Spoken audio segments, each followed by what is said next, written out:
Hello everyone, welcome back. So in previous videos we have seen everything about the vectors. Now in this video we are going to start one new topic that is nothing but the electric field. So in this topic or in this unit or you can say in this chapter you have to study everything about the electric fields.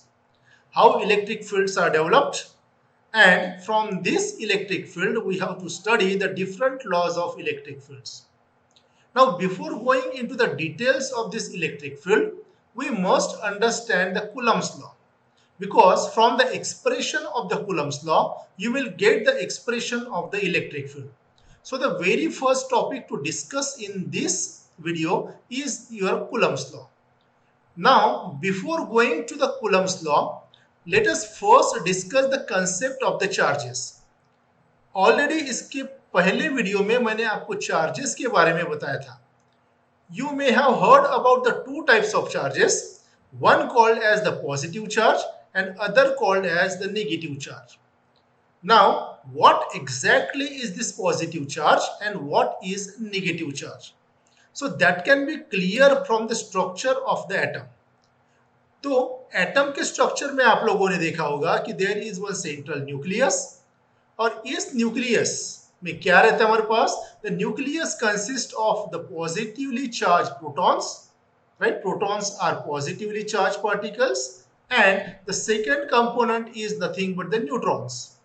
And as the name indicates, neutrons do not have any charge, so it is nothing but the neutral, right? Now around this nucleus the electrons are revolving in a circular orbit. Electrons इसके आजू बाजू में घूमते रहते हैं, right? So now the electrons are considered as the negative charge particles, right? तो electrons के ऊपर का charge रहता है हमारे पास negative. तो इसका मतलब जो निगेटिवली चार्ज पार्टिकल्स है या निगेटिव चार्जेस है वो क्या है? एक्चुअली हमारे पास इलेक्ट्रॉन्स है, और पॉजिटिवली चार्ज पार्टिकल्स जो है हमारे पास या पॉजिटिव चार्जेस जो है हमारे पास वो क्या है? हमारे पास protons. In semiconductor materials, the positive charge, that is holes, can be also considered as a positive charge. You might have heard the term hole. Hole is nothing but the vacancy, right, where the electrons does not exist, right? In the outermost orbit, if there is an absence of electrons, that can be represented as a hole. तो positive charge क्या है? तो हमारे पास holes है अगर semiconductor material की बात कर रहे हो, या अगर कंडक्टर की बात अगर आप कर रहे हो तो you will be having the protons. So protons और holes can be called as the positive charge, and this negative charges are nothing but your electrons, right? तो concept of the charges is clear to you. The holes are the positive, or protons are called as the positive charges, and electrons they are called as the negative charges. Now when these charges are kept nearer to each other, either they will experience a force of attraction, right, or they will be having the force of repulsion. यानी अगर दो charges या दो से ज्यादा charges अगर मैं एक दूसरे के आसपास अगर रखता हूं, ठीक है, या क्लोज रखता हूं, तो there is a force of attraction between them और there is a force of repulsion between them. ये भी कंसेप्ट आप लोगों ने पढ़ा हुआ है. वहां पे आप लोगों ने पढ़ा होगा कि like charges repel each other. अगर दो लाइक चार्जेस अगर मैं यहाँ पे पुट कर देता हूं, यानी दोनों अगर मैं पॉजिटिव चार्जेस या दोनों अगर मैं नेगेटिव चार्जेस आजू बाजू में अगर रख देता हूं, so there is a force of repulsion between them. So that means these charges will move away from each other in case of both are positive charges, और if both are negative charges still there is a force of repulsion. And again you have considered या studied that if the charges are the unlike charges, इसका मतलब एक positive charge है और दूसरा negative charge है, तो in that case you have seen that the unlike charges attract each other, तो एक दूसरे की तरफ अट्रैक्ट करता है. that means for unlike charges the attractive forces are acting on them. So whatever the type of charges present, either there is a force of attraction or there is a force of repulsion. So this thing you have to remember for the Coulomb's law, right? मैंने क्या बोला है, दो charges अगर आजू बाजू में, दो या दो से ज्यादा चार्जेस अगर आप आजू बाजू में रखते हो तो either there is a force of attraction between them और force of repulsion between them. और वो किसके ऊपर डिपेंड करेगा, that will depend on the type of charges, whether both the charges are the like charges और both charges are unlike charges. So जो force of attraction या force of repulsion है, इसका मतलब the force is present. So the scientist Coulomb had studied this phenomena and he found some law, and that law it is called as the Coulomb's law, right? So what he considered two charges. One charge को represent कर देता हूँ Q1 से और दूसरी charge को कर देता हूँ Q2 से. So depending on the type of charges, either there is a force of repulsion or attraction between them, right? तो एक को बोल देता हूँ Q1 और दूसरे को बोल देता हूँ Q2. Let us assume that the distance between these two charges is r. Suppose दोनों के बीच का distance अगर मैं r consider करता हूँ, so Coulomb performed the experimentation and he found that the force between these two charges, whether that will be the attractive force or that can be the repulsive force, तो ये जो force रहता है, this force is directly proportional to the product of the two charges. Force के लिए दो charges की जरूरत है, अगर simply there is only one charge there can not be the force between them. तो अगर फोर्स एक्सर्ट हो रहा है तो मिनिमम वहां पे दो चार्जेस की जरूरत है। So force is directly proportional to the product of the two charges and it is also proportional to, or you can say more specifically, it is inversely proportional to the square of distance between them. R is the distance between them, so that's why I have written it is inversely proportional to the square of distance. And this sentence is given by the Coulomb's law. So next slide पे मैंने ये sentence दे दिया है, you can see here. So the Coulomb's law states that, Coulomb's law क्या बोलता है, if there are two charges, right, Q1 and Q2, the force between them, see the Coulomb's law states that the scalar force between, scalar force यानी magnitude of the force, force का सिर्फ magnitude, force is a vector quantity, right? लेकिन sentence में लिखा हुआ है मैंने scalar force, इसका मतलब I am talking about the magnitude only, right? So the scalar force between the charges Q1 and Q2 is first directly proportional to the product of the charges, that is F is directly proportional to Q1 into Q2, ये थोड़ी देर पहले अभी मैंने बताया था, and it is inversely proportional to the square of distance between them, that is F is inversely proportional to R square, right? तो अगर ये दोनों को अगर मैं कंबाइन कर देता हूं स्टेटमेंट 1 और स्टेटमेंट 2 को, you will find that I can write down F is proportional to Q1 Q2 divided by R square, right? अभी ये जो Q1 और Q2 है, अगर पॉजिटिव चार्ज है तो Q1 की वैल्यू आपको पॉजिटिव रखनी है, और निगेटिव चार्ज अगर बोला है तो आपको Q1 या Q2 की वैल्यू क्या रखना है, negative. So while solving the numerical, you have to take a special care that you have to read the numerical properly. अगर पॉजिटिव वो चार्जेस अगर बोलते हैं तो Q1 या Q2 की वैल्यू क्या रखना है, आपको पॉजिटिव रखनी है, और निगेटिव चार्जेस अगर बोलते हैं तो Q1 या Q2 की चार्ज की वैल्यू आपको निगेटिव रखनी है। तो they can give you one positive charge and other negative charge, या दोनों पॉजिटिव चार्ज दे सकते हैं या दोनों निगेटिव चार्ज दे सकते हैं। तो depending on that you have to put the proper sign on this charges, right? तो यहाँ पे क्या किया मैंने, दोनों सेंटेंस को मैंने कंबाइनली किया है। Again I will repeat, the force between the charges is directly proportional to the product of the two charges and it is inversely proportional to the square of distance between them. And mathematically we have seen that we have to remove this proportionality constant, और इस proportionality constant अगर मैं remove कर देता हूँ तो यहाँ पे constant k रख देता हूँ, suppose Q1 Q2 divided by R square. So where k is the proportionality constant, and experimentally it is found that ये जो k की वैल्यू निकलती है ये आता है हमारे पास 1/4 pi epsilon 0, 1/4 pi epsilon 0, that is the value of k, right? So this is constant, ध्यान में रखना है, where epsilon 0 is the permittivity of the free space का permittivity। तो अगर इसके k की जगह अगर मैं ये एक्सप्रेशन यहाँ पे रख देता हूँ तो f का इक्वेशन देखिए मैं यहाँ पे ऊपर लिख रहा हूँ, f that is the scalar value of the force can be given as f is equals to Q1 Q2 divided by K की जगह रखता हूं मैं 1/4 पाई एप्सिलॉन 0, ठीक है। और आर स्क्वायर ऑलरेडी डिनोमिनेटर में, तो यहाँ पे मैं आर स्क्वायर रख देता हूं।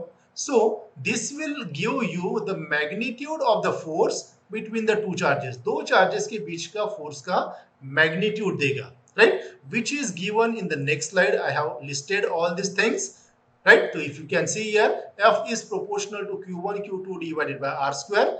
प्रोपोर्शनलिटी कांस्टेंट अगर हटा देता हूं तो यहाँ पे k मैंने पुट कर दिया है, और k अगर पुट कर देता हूं तो ये वो एक्सप्रेशन बन जाएगा F is equal to k into Q1 Q2 divided by R square. And practically the value of k is found to be 1/4 pi epsilon 0. So therefore जो F का इक्वेशन बनेगा ये बनेगा मेरे पास Q1 Q2 divided by 4 pi epsilon 0 R square. देखिए मैंने F के ऊपर एरो नहीं दिया हुआ है, अगर F के ऊपर एरो नहीं दिया हुआ है इसका मतलब this is nothing but the magnitude. तो इसको पढ़ना किस तरह से है, the magnitude of the force between two charges Q1 and Q2 is equal to Q1 Q2 divided by 4 pi epsilon 0 R square. अभी मुझे अगर इसको वेक्टर में अगर कन्वर्ट करना है तो क्या करेंगे, हम वेक्टर में कन्वर्ट करना है तो ये हो जाएगा vector F is equals to Q1 Q2 divided by 4 pi epsilon 0 R square.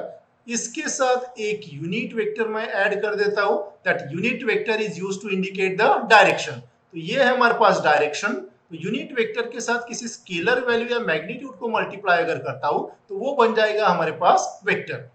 अभी एग्जैक्टली ये यूनिट वेक्टर कैसे रहेगा हमारे पास, फॉर एग्जांपल ये चार्ज मेरे पास Q1 बोला है, राइट, और ये चार्ज अगर मैं बोल देता हूं Q2, like this. So both the charges are exerting force on each other, whether that can be the attractive force or that can be the repulsive force.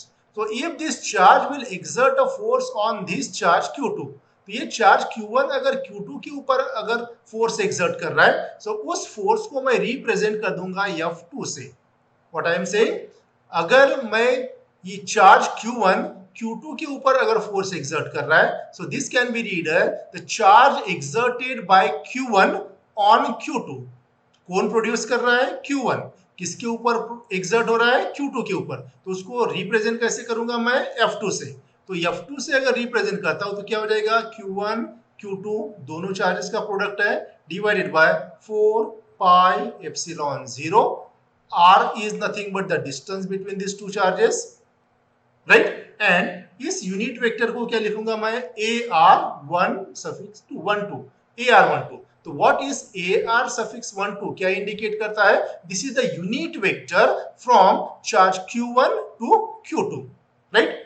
अगर मैं इसको उल्टा कर देता हूं, फॉर एग्जांपल अगर ये चार्ज Q2 फोर्स एक्सर्ट कर रहा है Q1 के ऊपर, तो Q1 के ऊपर फोर्स एक्सर्ट होगा, इसलिए मैं इसको रिप्रेजेंट करूंगा वेक्टर F1 से।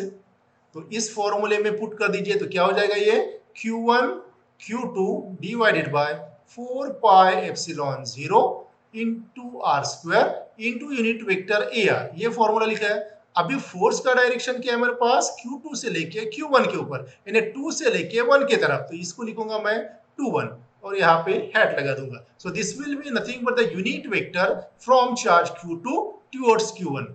तो दोनों चार्ज एक दूसरे के ऊपर फोर्स एक्सर्ट कर सकता है, तो देखना है कि न्यूमेरिकल में क्या पूछा है, accordingly you have to write down, क्योंकि मैग्नीट्यूड तो दोनों के लिए सेम है। यू कैन सी हियर, दोनों केस में अगर आप मैग्नीट्यूड देखते हो F1 या F2 का इक्वेशन भी अगर आप देखते हो, दोनों केस में मैग्नीट्यूड सेम है, लेकिन डायरेक्शन अगर पहला F2 वेक्टर अगर आप देखते हो तो डायरेक्शन इज फ्रॉम 1 टू 2, इस डायरेक्शन में है, और दूसरे केस में F1 में क्या है, the direction of this unit vector is from 2 to 1। इसका मतलब यूनिट वेक्टर का जो डायरेक्शन है वो अपोजिट है। इसके ऊपर से क्या कंक्लूजन निकाल सकते हैं हम, इसके ऊपर से हम निकाल सकते हैं कि vector F1 is equal to minus of vector F2, that is दोनों फोर्स क्या है हमारे पास एक दूसरे से अपोजिट है, though the magnitude is same, the direction is opposite. So this negative sign indicates that the direction of the force is opposite to each other. इसको अगर मैं मैग्नीट्यूड के टर्म में अगर लिखता हूं तो दोनों का मैग्नीट्यूड आप अगर देखते हो तो दोनों का मैग्नीट्यूड एग्जैक्टली क्या है हमारे पास, सेम है। तो mod of F1 can be written as mod of vector F2 like this, right? So all these things that I have listed in the next slide. So you can see here the force का formula हमने निकाला था। Again one point you have to remember, जैसे कि force का formula अगर आप देखते हो तो यहाँ पे Q1 Q2 आया हुआ है, इसका मतलब जो फोर्स रहेगा that force depends on the product of both the product of charges and it is dependent on the distance, distance के ऊपर डिपेंड है। तो ये पॉइंट मैंने यहाँ पे डिस्कस किया हुआ है। अगेन अगेन ध्यान में रखना है, जब मैं बात करता हूं कि the force is exerted from charge Q1 on Q2, अगर फोर्स Q1 फोर्स एक्सर्ट कर रहा है Q2 के ऊपर, तो उस केस में Q1 will be the source charge and Q2 will be the field charge. यानी ये अगर मैं डायरेक्शन कंसीडर कर रहा हूं, ध्यान में रखिए Q1 के Q2 से तरफ, तो ये हो जाएगा मेरे पास सोर्स चार्ज, राइट, और जिसके ऊपर एक्सर्ट हो रहा है उसको बोलेंगे हम फील्ड चार्ज। यानी कौन प्रोड्यूस कर रहा है उसको बोलेंगे सोर्स, और किसके ऊपर एक्सर्ट हो रहा है उसको बोलेंगे हम field charge, right. In other case अगर Q2 फोर्स एक्सर्ट कर रहा है Q1 के ऊपर, तो Q2 को बोलूंगा मैं सोर्स चार्ज और Q1 को बोलूंगा मैं field charge, like this, right. तो ये चीजें आप लोगों को बेसिकली ध्यान में रखनी है, वही मैंने यहाँ पे लिस्ट आउट किया। देखिए, the charge which produces the force is called as the source charge, right, and the charge on which the force is produced or the force is being exerted, this called as the field charge। और दोनों के बीच का the force being produced by the source charge on the field charge, कौन produce कर रहा है? Source charge. किसके ऊपर एक्सर्ट हो रहा है हमारे पास? फील्ड चार्ज के ऊपर। Is defined to be directed from source point towards field point, यानी हमेशा हमारे पास फोर्स का जो डायरेक्शन रहेगा, ठीक है, वो किधर से किधर रहेगा? It will be from source charge towards the field charge. और in terms of point you can say that the direction will be from the source point towards the field point। Now next slide में अगर आप देखते हो कि ये चीजें अभी मैंने यहाँ पे आप लोगों के साथ ऑलरेडी अभी शेयर किया हुआ है। देखिए, the force exerted on the force vector force on Q2 के ऊपर, किसकी वजह से? Q1 की वजह से। the vector force on Q2 due to Q1, तो Q2 के ऊपर फोर्स एक्सर्ट हो रहा है, इसलिए सफिक्स लूंगा मैं 2, तो vector F2 is equals to, ये मैग्नीट्यूड आपका जैसे कि वैसे रहेगा जैसे मैंने बोला है, और यूनिट वेक्टर में सफिक्स क्या देना है? 1 to 2, क्योंकि एक्सर्ट किसके ऊपर हो रहा है हमारे पास? Q2 के ऊपर। किसकी वजह से? Q1 की वजह से। तो फोर्स किधर रहेगा हमारे पास? Q1 की वजह से Q2 के ऊपर, लाइक दिस, राइट। और दूसरे केस में the vector force on Q1, अभी किसके ऊपर एक्सर्ट हो रहा है हमारे पास? Q1 के ऊपर एक्सर्ट हो रहा है, कौन प्रोड्यूस करेगा? Q2।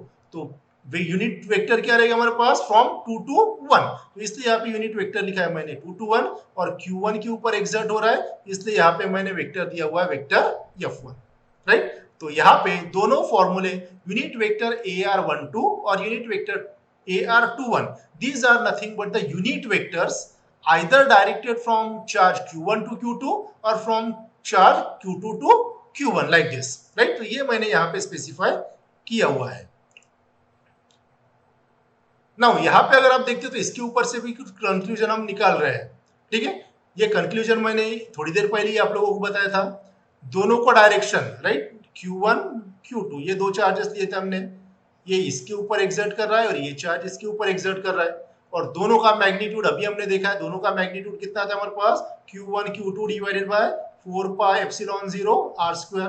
दोनों का मैग्नीट्यूड सेम है, लेकिन डायरेक्शन क्या है? अपोजिट है, इसलिए क्या लिखते हैं हम? Vector F1 is equals to minus of vector F2, where negative sign indicates that they are opposite in nature, और दोनों का मैग्नीट्यूड हमारे पास सेम है, right. So this is nothing but the Coulomb's law. तो कूलम्स लॉ के लिए आप यहां तक लिख सकते हो।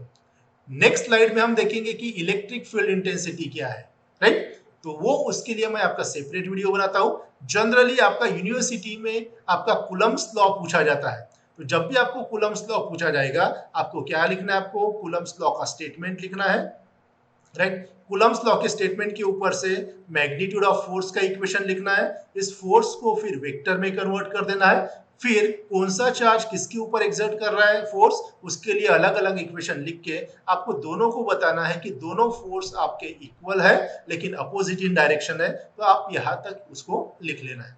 तो होप आप लोगों को ये समझ में आया होगा Coulomb's law. So in next video we will discuss about the electric field. So that's all for this video. Thank you very much.